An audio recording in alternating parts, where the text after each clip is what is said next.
Olá, pessoal, tudo bem?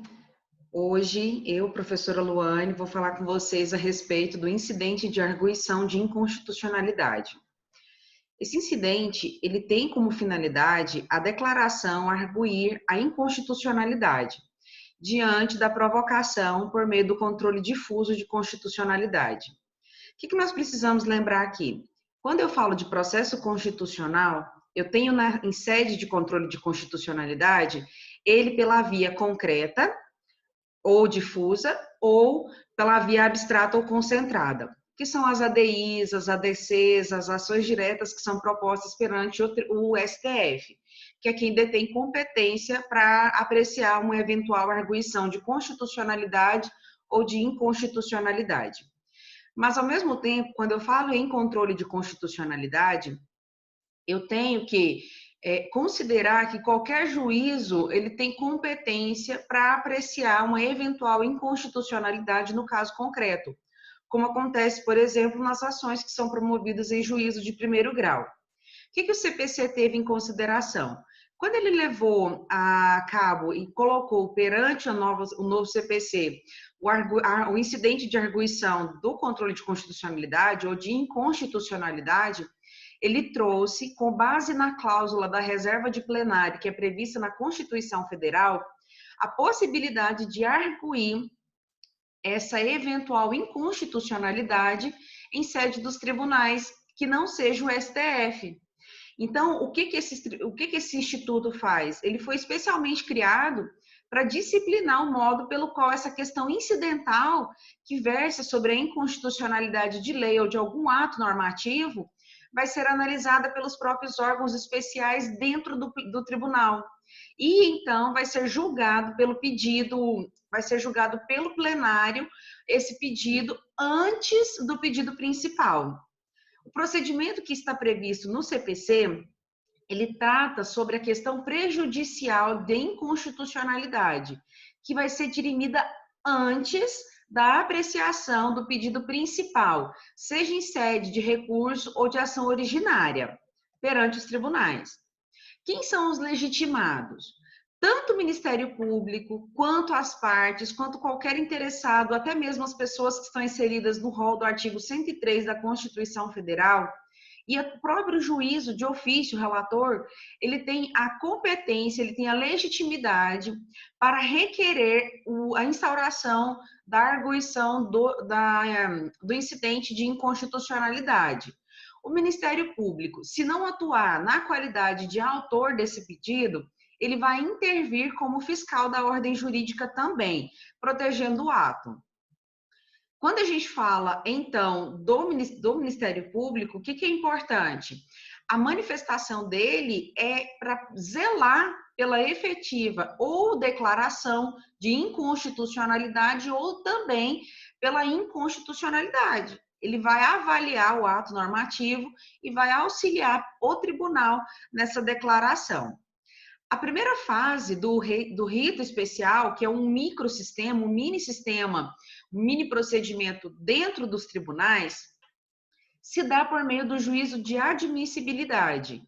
O juízo de admissibilidade ele vai ser realizado pela Câmara ou a turma do tribunal, enquanto a inconstitucionalidade propriamente dita vai somente ser passível de análise pelo próprio plenário ou respectivo órgão especial. Deu uma falhazinha no R e no L aqui, né? Desculpa. A doutrina e a jurisprudência, elas entendem que a legitimidade, então, pode ser a mais ampla possível, justamente para viabilizar qualquer pessoa ou qualquer interessado naquela questão incidental, discuti-la perante o tribunal para que seja declarada a sua constitucionalidade ou inconstitucionalidade. Quando a gente fala do novo CPC, ele não estabeleceu um momento que deve ser proposto, então, a instauração deste incidente. Ou seja, o que isso significa? Que ela vai poder ser feita a qualquer momento. Ela pode ser feita tanto durante o ingresso da questão incidental perante o próprio tribunal, ou no curso do recurso. O que é importante? É demonstrar para vocês que, uma vez instaurado o incidente, o julgamento propriamente do objeto do recurso ou da ação originária, ela vai ficar sobrestada. Ela vai aguardar o pronunciamento, o julgamento pelo órgão especial, para depois que for deliberada, então, a questão da inconstitucionalidade do ato, ser possível averiguar e dar continuidade ao julgamento do próprio recurso ou do objeto da matéria propriamente dita.